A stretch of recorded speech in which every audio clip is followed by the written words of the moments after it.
So yeah, the King's Letters. This is a period piece set in the 1400s.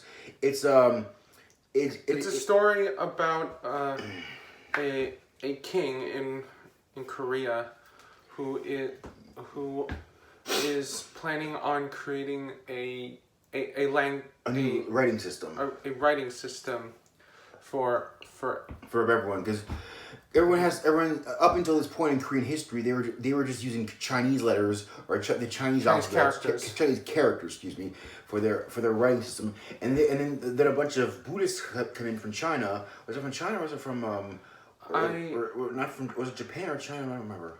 I think there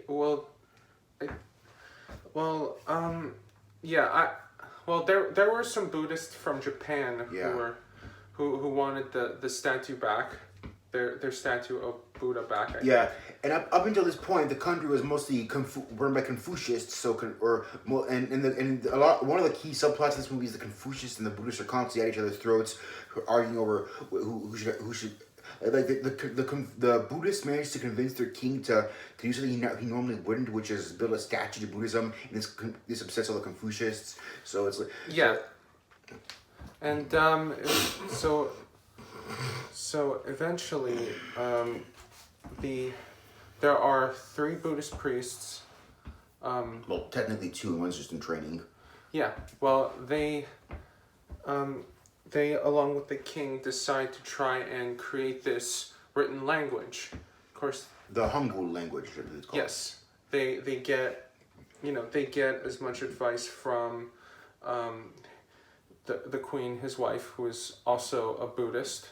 Yeah, and another subplot is that the king is suffering from diabetes and has a kidney stone, so he doesn't have long to live. But his wife dies before he does, and you see how throughout the film how they talk about how when they were younger, like when they were kids, how they enjoy being around each other. Now it's all stressful because of all the politics involved.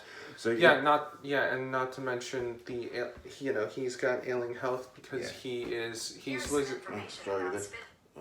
He is losing his eyesight and in his right eye.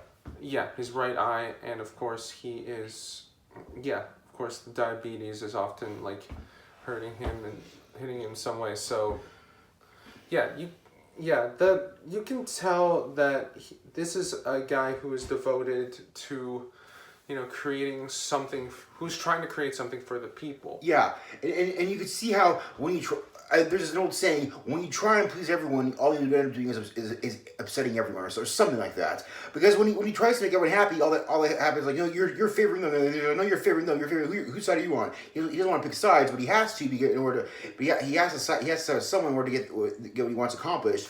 And eventually, you can see how a lot of people are calling him, he's just a thug hiding behind the face of a king. And you can see there's some important things about it.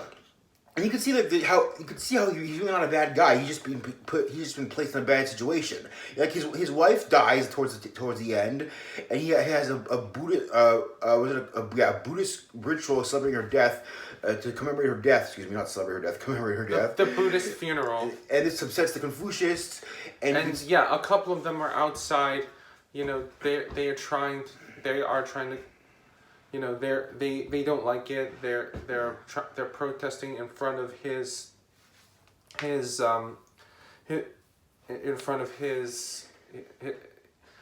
temple, where all the other Confucians are. And you can even see at one point there's a part where they want to blame his wife for something. I forgot what it was, and he offers to take the blame. If you're going to impeach someone, impeach me. I forgot what it was. They're trying to blame her for. They were trying to blame her for letting Buddhist monks into the holy temple.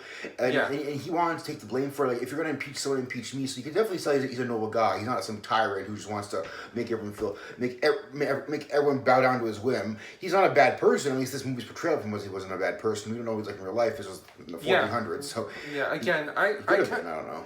Yeah, I mean, I can compare this part to, I can compare this to, I don't know, maybe like King's Speech. I mean, both of the monarch figures are struggling to communicate in trying to find a way of communication in some way.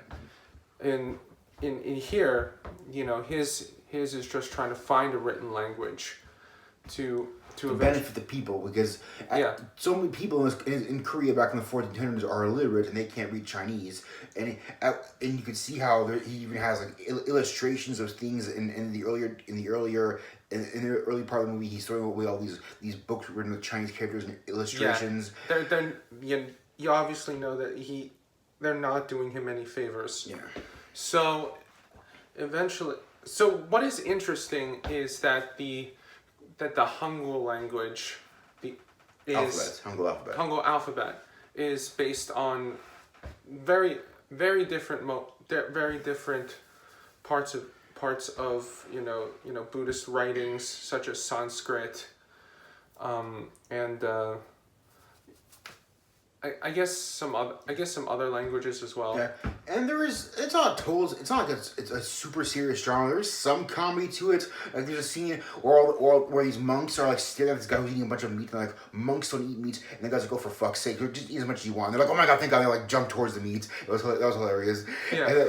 And like, monks don't eat meat. Like, are you sure? He's like, "Well, we really don't. We're not supposed to." Oh, for God's sake, that's funny. And there's another scene where this kid, like 15, 16 years old, he's a monk in training. He meets this young woman who's really nice to him, and she gives him rice cakes and stuff. Yeah, they're trying to communicate with each other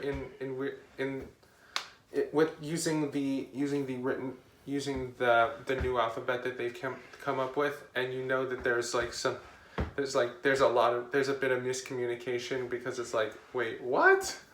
They're like doing double takes, like, wait, what? Yeah, there's this one funny scene where the king asks someone, he's trying to speak from the back of his molar or something like that. He asks one of his servants to put her finger in his molar, and they don't want to because they're afraid of touching him, because they're afraid he's gonna, like, he's gonna do bad things to them. And so anyway, what happens is he shows them, like, there's billions of stars in the sky. There's more stars in the sky than there are the grains of sand in the desert. But we managed to compile them to 28 constellations. Why can't we do the same thing for letters? Exactly. So they make 28 letters, and they figure that there's just one letter where they have to figure out how you differentiate between between one vowel sounding an A and an E. I don't speak Korean, so I don't know how exactly I spell it. Yeah, there's a lot that will go over your head if you don't Yeah, and I mean with the Hangul alphabet, it's, I don't know. I have not looked into like the specifics of it, but it's a lot. Just listening to the complex stuff, like, you can understand like how they were able to like communicate, and it's just. It's really surprising. Yeah, that was interesting. Anything else? I think. Overall, I think the big thing about it is that it's mainly about like learning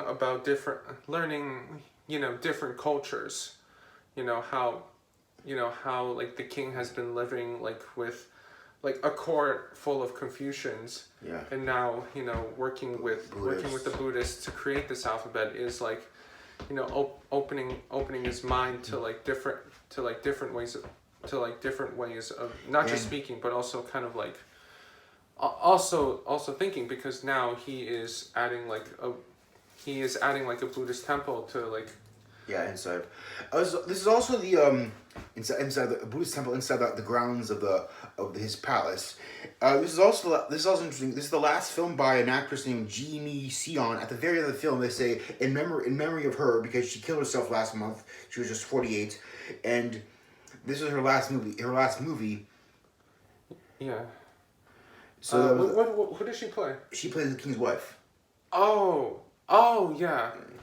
I see. This is her. She played the king's wife. She killed herself just. I think she had a really good part in the movie. I think she was she was like the mediator between this this ailing king and the Buddhist priest. Yeah, and one of my favorite scenes with her is when her husband's sneaking up on her, and like there's a whole bunch of there's like this frame window, this traditional. I forget what it's called. What's the thing called? It's in Japanese and Chinese. I don't know what it is. It's just like bamboo window where it's like got this very thin sheet of something. But anyway, and you can see there's a scene where she's talking about her husband and she's doubting him, but at the same time she doesn't want to doubt him. She feels bad for him, and you see how he's gone from this noble leader that everyone respects. So even his wife is doubting him, and that kind of caused him to. But she still says that she loves him, but she just doesn't see him as a powerful figure of authority anymore. And that was an interesting scene with her. That is When him and a bunch of monks are outside of the room sneaking up on her, and like he's eavesdropping on her. Yeah, you can tell that like this king is, you know, is now like at this point the king is kind of at an age where his health is kind of failing at this point, and now you know, sooner or later it's the court who is probably would be making decisions for him if he didn't have like this devotion to, you know, creating this new writing system. Because at the very I guess at the very start of the movie, it's the court members who are narrating the proverb for. It's basically a prayer for rain. Oh yeah, that's a funny scene at the beginning. They're praying for rain, and then they. But it's not the king who says it. It's the court. Yeah, so you see how. I mean, I'm not sure how Korea's run today. If it's run by like a monarchy or if it's run by like the prime minister and all that stuff, or like. I think there is. I mean, I think in South Korea there is a prime minister. Yeah, there's a prime minister. Well, this is a really confusing movie, but just know that it's. But bottom line is a quick summary. There's a lot of funny parts to it. You can definitely see how it was well done. I think the costumes could have been a little bit less clean, in my opinion, because everything's so super clean. I mean, I understand these are like super powerful people, like monks and Confucius are supposed to be like rich and people and stuff. But everything look in my opinion, everything just looked a little bit too clean for a period piece. If you want to give them a little bit more drab, a little bit more realistic. But other than that, this is a really well done movie. I don't know. I personally think the wardrobe was kind of meant to be sort of traditional. I know. And the Buddhist monk. I mean, even if the Buddhist monks were able would appear in the king's court, they would be willing to. I think they would have been willing to either clean, come in with clean robes anyway. Yeah. So But that I kind of feel like this, it doesn't take away. I feel like this movie was meant to be it was kind of meant to be what it was, a historical drama. Yeah. That it teaches the importance about, I guess, just working with people. Yeah. And yeah.